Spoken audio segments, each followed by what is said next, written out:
Bienvenidos a esta exploración a fondo. Hoy nos metemos de lleno en cómo se cocina el conocimiento, los instrumentos y las técnicas de investigación. Exacto. Tenemos un documento bastante completo que nos sirve de guía, ¿verdad? Sobre estas herramientas que son, pues, esenciales. Efectivamente. Y la idea es desgranar un poco ese material, hacerlo más cercano, más útil, para que entendamos bien cómo la gente que investiga recoge información, cómo la analiza, y todo de forma sistemática, claro, para responder preguntas concretas. Mm, No es solo tener curiosidad, que también, sino, saber cómo buscar esas respuestas con cierto rigor. claro, no vale cualquier cosa. Y hoy hablaremos de herramientas que igual nos suenan, ¿no? Como los cuestionarios, las entrevistas, pero también otras como la observación o los experimentos. Y algo crucial, ¿qué hacemos con toda esa información? Veremos técnicas de análisis. Venga, vamos a desliar esto. Pues si te parece, empezamos por lo primero. La decisión yo creo que fundamental al elegir una herramienta. ¿Qué buscamos? ¿Buscamos números o buscamos, digamos, historias, contexto? Ajá. O sea, necesitamos datos cuantitativos, medibles, que nos dejen ver patrones a gran escala. O más bien datos cualitativos que nos den profundidad del porqué de las cosas. Esta elección inicial marca todo lo demás. Tiene toda la lógica.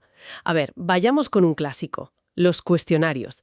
Listas de preguntas, ¿no? Cerradas, tipo test, o abiertas, de desarrollar. Eso es. El documento dice que son geniales para recoger datos de mucha gente, de forma estandarizada. Por eso entiendo que son sobre todo cuantitativos, ¿cierto? Principalmente, sí. Aunque imagino que hacer buenas preguntas es, tiene su miga. Uf, tiene miga y es un arte, sí. Que sean claras, neutras, que no lleven a una respuesta, es más difícil de lo que parece si quieres datos fiables a gran escala. Pero sí, su punto fuerte es la cantidad, la estandarización. Vale. Ahora, si lo que buscamos es justo lo contrario, la profundidad, pues nos vamos a las entrevistas. Ahí cambia la cosa. Totalmente. Es una conversación, pero una conversación guiada. Pueden ser superestructuradas, casi como un cuestionario que lees, o muy abiertas, dejando que la persona hable, que se explaye. Y ahí está el valor, imagino, en poder rascar un poco más, entender por qué piensa así, qué ha vivido. El enfoque aquí es claramente cualitativo. Clarísimamente. Te permite captar los matices, las contradicciones a veces, las emociones.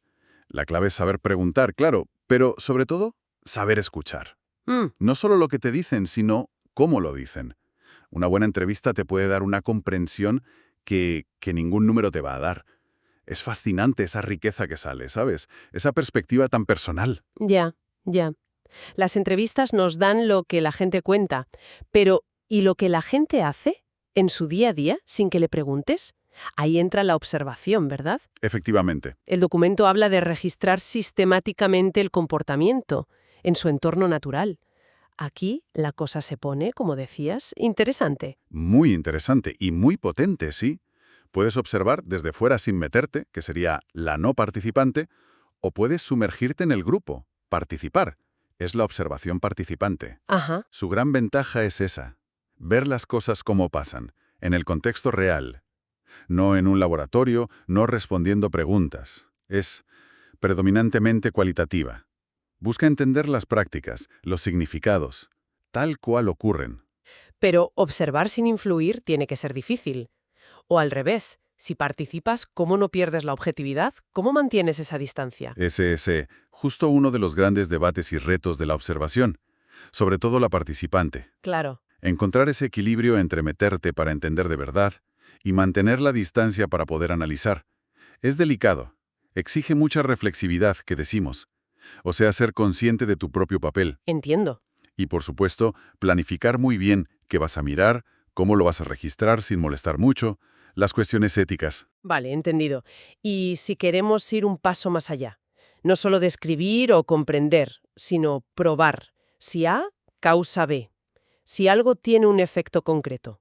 Ahí nos vamos a los experimentos. Exacto. Los experimentos son el reino de la causalidad. ¿Mm? Se hacen en condiciones controladas. Manipulas a propósito una variable, la que crees que es la causa, la independiente, para ver qué pasa con otra, la dependiente, el resultado. Son la base del enfoque cuantitativo cuando buscas relaciones causa-efecto de forma muy rigurosa. La clave entonces es eso, controlar y manipular. Y supongo que comparar con un grupo al que no le haces nada, ¿no? El famoso grupo de control. Fundamental. El grupo de control y asignar a la gente al azar a un grupo u otro son cruciales para poder decir con una seguridad razonable que los cambios que ves se deben a lo que tú has hecho y no a otra cosa. Ajá. Es un diseño muy potente, aunque bueno, a veces se le critica que al ser tan controlado, pues se aleja un poco de la complejidad del mundo real, ¿no? Claro, tiene sentido. Bueno, pues ya tenemos como el panorama de los grandes instrumentos. Ahora el documento se mete en algunas técnicas más específicas. Mencionabas antes la observación participante, eso de meterse en el grupo. Suena casi a trabajo de antropólogo, ¿no? Tiene mucho que ver, sí, con la etnografía, que es precisamente eso, estudiar culturas, grupos sociales, desde dentro. La observación participante es clave en diseños etnográficos o en estudios de caso muy profundos. Vale. Y para poder capturar esa experiencia, que es intensa y muy subjetiva, hay una herramienta que es, bueno, fundamental, el diario de campo. Como una bitácora de lo que vas viendo. Algo así, pero mucho más reflexivo. No es solo apuntar lo que ves. Es también apuntar tus sensaciones, tus interpretaciones, las dudas que te surgen, las ideas. Ah, vale. Es un instrumento muy cualitativo, muy personal, esencial para entender la experiencia vivida, eso que llamamos enfoque fenomenológico, y para seguir tu propio proceso de comprensión. Ayuda a mantener esa reflexividad que decíamos antes. Qué interesante. Oye, ¿y qué pasa si la información que busco pues ya está escrita en algún sitio? El documento habla de recolección documental. Claro, es que no siempre hay que salir a generar datos nuevos. Muchas veces la respuesta, o parte de ella, está en libros, en artículos, en informes, archivos, leyes. Ya. La recolección documental es eso. Buscar, seleccionar y analizar esas fuentes, que llamamos secundarias. Es clave para, por ejemplo, construir el marco teórico de cualquier estudio, o para investigar cosas del pasado. Y supongo que manejar todo ese papeleo o archivos digitales requiere organización. Ahí es donde entran las fichas documentales que menciona el texto, ¿no? Son un clásico, pero un clásico útil. Fichitas, antes físicas, ahora más digitales, donde anotas lo clave de cada documento. Un resumen. Citas que te parecen importantes, tus comentarios, tu análisis. Son vitales para no perderte entre tanta información y poder luego conectar ideas de sitios distintos. Y ojo, muy importante, no solo es recopilar, sino evaluar críticamente esas fuentes. ¿Son fiables? ¿Tienen algún sesgo? Claro, fundamental. Volviendo a la observación, ¿hay formas de observar sin infiltrarse tanto como en la participante? El documento menciona la observación en el campo y también el registro etnográfico. ¿Son lo mismo? Participante. Observas el fenómeno en su contexto, sí, pero sin intervenir necesariamente, sin formar parte del grupo activamente. Vale. Y puede ser cualitativa, buscando descripciones detalladas, o incluso cuantitativa, si vas con una plantilla y cuentas cuántas veces pasa algo concreto. Entiendo. ¿Y el registro etnográfico? El registro etnográfico es, digamos, el resultado escrito y detallado de esa observación, sea participante o no, pero específicamente en un contexto cultural. Son notas muy densas, muy minuciosas, que intentan capturar la complejidad de las prácticas sociales, las interacciones, los símbolos. Ajá. Es la base para lo que un antropólogo famoso, Clifford Geertz, llamó la descripción densa, una interpretación profunda de la cultura. Vale, descripción densa. Me quedo con eso. Y también se menciona de pasada la revisión de textos o medios. Imagino que es analizar contenido que ya existe, como noticias, redes sociales. Correcto. Es parecido a la recolección documental, pero quizás más enfocado a contenido mediático, actual. Y el análisis puede ser cualitativo, buscando discursos, mensajes ocultos, o cuantitativo, contando la frecuencia de ciertas palabras, por ejemplo. Vale. Con tanta información recogida, ya sea de entrevistas, de observaciones, de documentos, ¿cómo empezamos a poner orden? El documento habla de matrices de análisis y de categorización. Suenan a herramientas para organizar el caos. Y lo son, en buena medida. Son herramientas visuales, básicamente tablas. La matriz de análisis te ayuda a organizar datos, pueden ser cualitativos o cuantitativos, en filas y columnas, para comparar casos, variables, momentos en el tiempo. Mm, Y la matriz de categorización es más específica para datos cualitativos. Textos de entrevistas, notas de campo, te permite agrupar trozos de información bajo etiquetas, bajo categorías temáticas. como ir clasificando. Exacto. Esas categorías a veces las tienes pensadas de antes y otras veces surgen del propio análisis. Ambas matrices te ayudan a visualizar patrones, a ver el bosque más allá de los árboles individuales. Muy útil, sí. Recuperemos el hilo de los experimentos. Hablamos antes de la manipulación de variables como algo clave. El documento también insiste mucho en el protocolo experimental. ¿Es como la receta detallada del experimento? Exactamente eso. Es la receta paso a paso. Describe con total precisión qué vas a hacer, cómo vas a medir las variables, qué materiales usas, cómo vas a controlar otros factores que podrían influir. Vale. Es esencial para asegurar que el experimento sea riguroso. Y muy importante, para que otras personas puedan repetirlo y ver si obtienen los mismos resultados. La replicabilidad. Claro. Sin un buen protocolo, el experimento pierde mucha validez. Entendido. Vale, pues del control máximo del laboratorio, el documento nos lleva a algo que suena muy diferente. Los talleres participativos o dinámicas participativas. Esto suena mucho más colaborativo. Lo es totalmente. Aquí la idea no es solo ir y sacar información de la gente, sino construir conocimiento con la gente. Son técnicas de grupo donde se fomenta el diálogo, la reflexión conjunta, a veces incluso la creación de algo juntos. Hmm, Son muy típicas de un enfoque llamado investigación-acción participativa. La IAP, ¿puedes aclarar un poco qué es eso? Sí, claro. La IAP, Investigación-Acción Participativa, es un enfoque donde la propia comunidad o el grupo que está afectado por un problema participa activamente en la investigación. El objetivo es comprender mejor ese problema y buscar soluciones, todos juntos. Quien investiga actúa más como un facilitador del proceso. Qué interesante. Y estos talleres, estas dinámicas, son una herramienta clave en ese proceso participativo. Y para guiar esos talleres, dice el documento que se necesita una rúbrica o guía de taller, o una bitácora. Sí, es un instrumento que ayuda a estructurar la sesión. Y a veces también a evaluar cómo ha ido, o los resultados.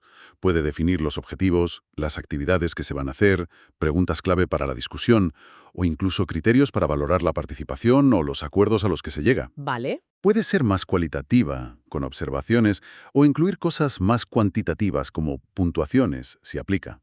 Y otra técnica de grupo que aparece, la discusión grupal guiada. Es como un focus group. Es muy similar, sí. La idea es reunir a un grupo de personas que tengan características o experiencias en común para hablar sobre un tema concreto. Hay un moderador que guía la conversación. Ajá. El objetivo es explorar qué piensan, qué sienten, si hay puntos de acuerdo, de desacuerdo, y entender un poco la dinámica social de esas opiniones. La diferencia con una entrevista individual es que aquí importa mucho la interacción entre los participantes. Tiene sentido, claro. Y para todas estas conversaciones, ya sean entrevistas individuales, grupales o incluso para las preguntas abiertas de un cuestionario, imagino que la base de todo es tener una buena guía de preguntas, ¿no? Fundamental. Es como el esqueleto de la conversación o del cuestionario. Tiene las preguntas clave ordenadas de forma lógica. Pueden ser abiertas para explorar a fondo, enfoque cualitativo, o cerradas para respuestas más concretas, enfoque cuantitativo. Vale. Una buena guía tiene que encontrar el equilibrio entre dar estructura y permitir flexibilidad para que surjan cosas inesperadas. Mm. Dentro de las entrevistas, el documento destaca un tipo en particular, las entrevistas narrativas. ¿Qué tienen de especial? Pues su foco está en la historia personal, en el relato. Se le pide a la persona que cuente sus experiencias sobre un tema o sobre un periodo de su vida, como si contara una historia. Ah, Y el interés no está solo en los hechos que cuenta, sino en cómo los cuenta, qué significado les da, cómo construye su propia identidad a través de ese relato. Es una técnica cualitativa muy potente para entender la perspectiva subjetiva, el sentido profundo que la gente le da a sus vidas. entiendo. Busca la historia y su significado. Exacto. Y claro, para capturar bien toda esa riqueza de las entrevistas, de las discusiones, la tecnología ayuda. grabadora y transcripción. Son herramientas auxiliares, sí, pero hoy en día imprescindibles si quieres hacer un análisis cualitativo serio. La grabadora asegura que no te pierdes nada de lo que se dijo, los matices de la voz. Claro. Y la transcripción, que es pasar ese audio a texto, es el paso necesario para poder analizar luego en detalle el lenguaje, los temas, las ideas. Eso sí, ojo, transcribir lleva muchísimo tiempo y esfuerzo. No es trivial. Me lo imagino. Bueno, llegamos al final del proceso casi. El análisis. Darle sentido a todo lo que hemos recogido. El documento menciona varias técnicas. Aquí es donde se decide qué significan los datos, ¿no? El momento de la verdad. Exacto, es el momento clave. El documento repasa varias técnicas, pero podríamos agruparlas en algunas lógicas principales. Por un lado tienes el análisis estadístico. El rey de lo cuantitativo. Sí, ahí trabajas con números, usas herramientas matemáticas desde porcentajes simples hasta pruebas más complejas, como las pruebas T, ANOVA, regresiones, que te ayudan a ver si las diferencias o relaciones que encuentras son estadísticamente significativas, o sea, si no son fruto del azar. Buscas tendencias, comparas grupos, intentas predecir resultados. ¿Vale? Y en el lado cualitativo, ¿cuál sería el equivalente? Ahí lo que domina es el análisis de contenido o el análisis temático. Ujú. Aquí no trabajas con números, sino con textos, transcripciones de entrevistas, notas de campo, documentos. El objetivo es identificar patrones, temas que se repiten, significados importantes. Es un proceso mucho más interpretativo. Lees, relees, vas codificando, agrupando ideas, hasta construir una comprensión profunda de lo que estás estudiando. ¿Cómo buscar los hilos conductores? Eso es. A veces se le llama también revisión textual y categorización, como vimos con las matrices antes. Es básicamente eso, buscar categorías y temas en el texto. ¿Y hay otras lógicas importantes de análisis que menciona el documento? Sí, a ver, por ejemplo, el análisis comparativo es otra lógica clave. Puede ser cualitativo o cuantitativo. Consiste en buscar de forma sistemática parecidos y diferencias entre distintos casos, grupos, momentos en el tiempo o incluso entre teorías. También menciona la sistematización de datos concretos, que parece un enfoque más descriptivo, para organizar información variada y buscar patrones. O la aplicación de principios teóricos, que es interpretar lo que has encontrado usando como lente una teoría que ya existe. Vale. Lo crucial aquí es entender que no hay una única forma correcta de analizar. La técnica depende de tu pregunta de investigación y del tipo de datos que tengas. Ok, pues vamos a recapitular un poco todo esto. Después de este recorrido, queda bastante claro que investigar en serio no es solo, bueno, tener una idea feliz y lanzar preguntas al aire. Para nada. Es un proceso que exige pensar muy bien y elegir con cuidado las herramientas adecuadas para lo que quieres conseguir. Precisamente, esa es la gran conclusión del material, yo creo, la coherencia metodológica. La elección del instrumento, cuestionario, entrevista, observación, el que sea. Y luego la técnica de análisis, estadístico, temático, comparativo, tiene que estar alineada. Alineada con tu pregunta de investigación y con el tipo de datos que buscas. Mm. No hay métodos que sean intrínsecamente mejores o peores. Son más o menos adecuados para un fin concreto. Y un buen diseño de investigación con herramientas bien elegidas y bien aplicadas es lo que da, pues eso, validez y fiabilidad a los resultados. Y eso nos lleva a pensar, ¿no? Cuando leemos una noticia o un informe o escuchamos a alguien decir, los datos demuestran que, ¿nos paramos a pensar cómo se consiguieron esos datos? Buena pregunta. Fue una encuesta rápida, por Internet. Fueron entrevistas largas y en profundidad. Un experimento muy controlado. Saber el método cambia mucho cómo deberíamos interpretar esa información. Totalmente. Fomenta una lectura mucho más crítica, más consciente de la enorme cantidad de información que nos rodea cada día. Entender los métodos nos da herramientas para evaluar la calidad de la evidencia que nos presentan. No es lo mismo una opinión que un dato recogido con rigor. Y lanzamos una última idea, una reflexión final para quien nos escucha. Más allá de la investigación formal, académica o científica, ¿hasta qué punto usamos estas lógicas en nuestra vida cotidiana casi sin darnos cuenta? Interesante. Eso de observar atentamente antes de juzgar una situación o hacer preguntas clave para entender de verdad a alguien, no solo oírle. Comparar distintas versiones de un hecho antes de formarnos una opinión.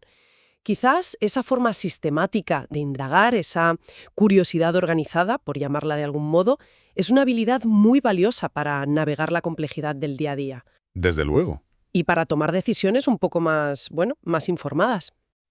Ahí lo dejamos. Algo en lo que pensar.